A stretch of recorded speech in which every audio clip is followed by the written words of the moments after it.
I want to talk about this new book of yours, Kunyaza. Yeah. Now, the first thing I will have to say is that please explain how it is that you, as a Muslim male, are addressing female sexual gratification. How is that different from every other Muslim male who thinks that they know how to satisfy a woman and decides to write a book about it? What is different about your book? Okay, hopefully what is going to be different about my book is that I'm not going to be dictating this is the only way to satisfy a woman.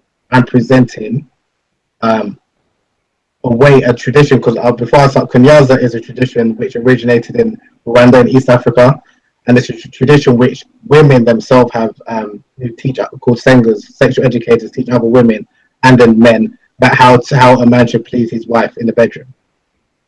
This is a tradition which, again, like I said, it's been around for about maybe 150 years, or for whatever reason, a number of people, especially outside of Africa or East Africa, aren't aware of. And I want to show the contributions of Africans towards the issue of sexuality and sexology, because the same way with the book A Taste of Honey, I wanted to show the contributions of Muslims towards the issue of sexual studies and sexology. I also want to highlight and talk about the contributions of Africans. And the book is not a religious book. It's looking at issues, exploring sexuality from particularly African woman's perspective, because the idea of Kunyaza is derived from the word kunyara, which means ejaculate, female ejaculation.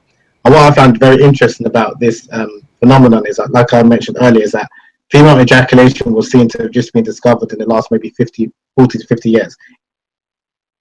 In the West, whereas in parts of Africa and parts of the Arab world and Muslim world, people knew about female ejaculation, and it was something that if a man wasn't able to make his woman ejaculate or score, however you want to call it, it was seen as something like a disgrace to the man.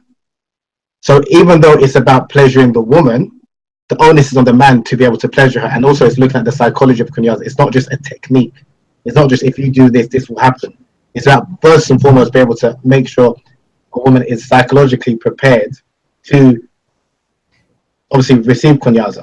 Now, the reason why the man is important in this is because although it's about pleasuring the woman, the man is active participant in this encounter. It's not just about, it's about the woman in order for her to be able to obviously receive this this act, but it's about the man being able to physically prepare her. So you can say that, okay, if anything, the man is just as important in this act as the woman.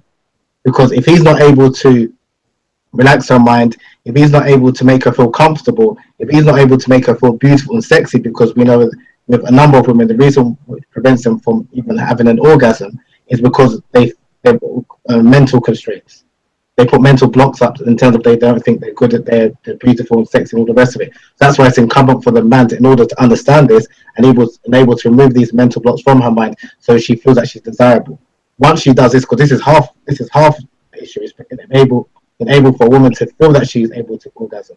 Once she's able to do this, then in terms of the actual mechanics, it's relatively straightforward.